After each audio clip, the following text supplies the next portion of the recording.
When I first got invited to speak on the stage, the first question that actually comes to mind was, what the heck am I gonna be talking about?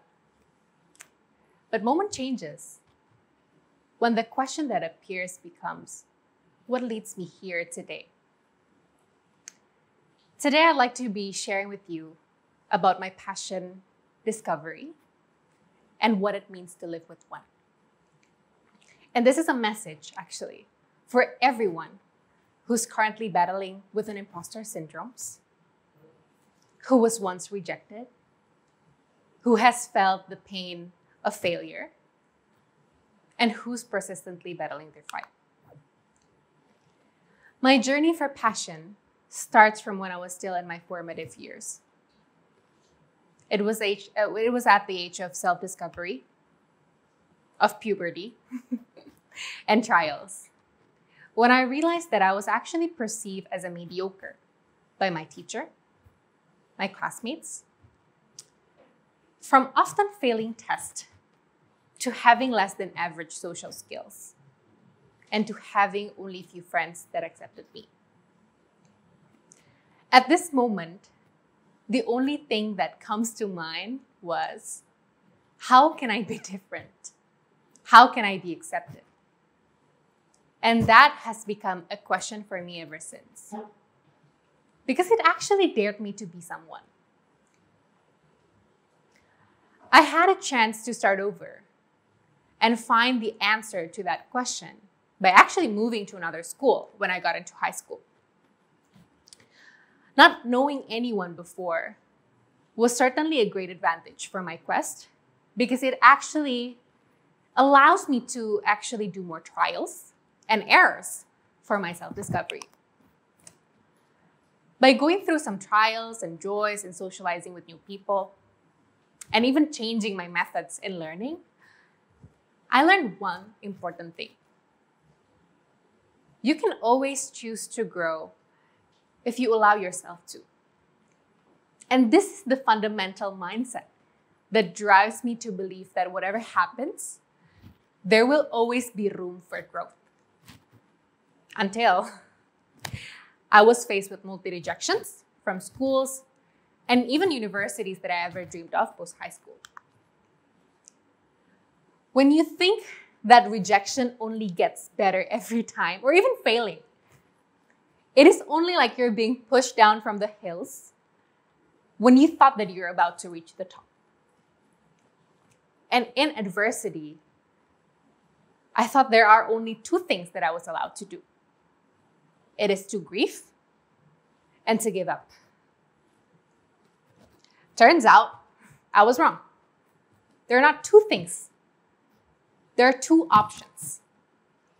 First, it's either you grieve and give up, or you grieve, you acknowledge the failure, and you learn from it.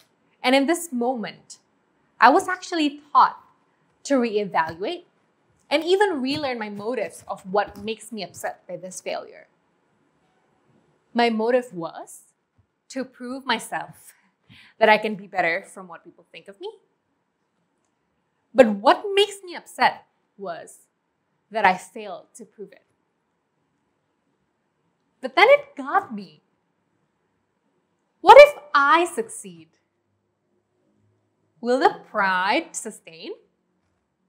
Will I get caught in my small bubbles of mind thinking that if I have succeeded, I would have stayed in my comfort zone? Then the next question becomes, what can I do next if I fail? In the present times?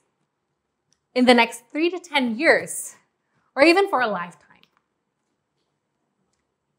Talking with my closest people, or even your closest people, definitely helps in ensuring these thoughts. I realized that the process of grieving is always needed to assure that accomplishment means something big to you. And finding ways to cope with it, to get to your next action, will determine how persistent you are with your dream. In this moment as well, I learned that adversities will always happen to you to evaluate, to help you relearn again what your long-term goals are if you succeed. And that question, I never really thought of.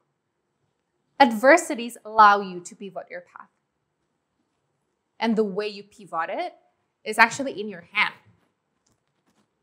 To find my long-term goal, I had to explore what I'm really, really passionate about. Because I know, despite more failures and adversities, this long-term goal will keep me going. Or maybe like what Angela Duckworth said, it's something that makes you gritty. But my quest and passion discovery started through volunteering in multi-organizations, internships, and meeting lots and lots of people. More people than what I thought my puberty self would doubt I'd be able to do. It was pushing the limit for me. And in this exploration process, I was actually taught about something that I really enjoyed seeing. It is growth. I actually see the same impact delivered when I had my part-time job as a career advisor during my time at UC Davis. I had a chance to actually meet more than 200 people, or even students, every single quarter who was so confused of their next path post-graduation. Some of them even crying for hours because they got rejected from more than 50 jobs they applied to. And even some were smiling when they told me that they got their first offer letter. And ever since then, seeing people succeed in their life or even career has become my personal snack of joy and reward. I realized that this is something that I wanted to see more of. And this is my passion. Your passion can go from seeing people grow or even sustaining something. Because in my case, my passion is seeing people grow. Seeing me grow, seeing you grow, and seeing them grow. Passion turns out to be more than just a thing that you decide to do. It is the impact that you are keen to make or even find from everything that you do. And this has become a baseline foundation for what I look for in jobs, in products, or even programs that I build. And to start them, you gotta be able to question yourself again when you encounter failure. What is the impact that I'm keen to make in my life? What is my long-term goal? Because that way, failure and adversities become only your friend to find and sustain your passion.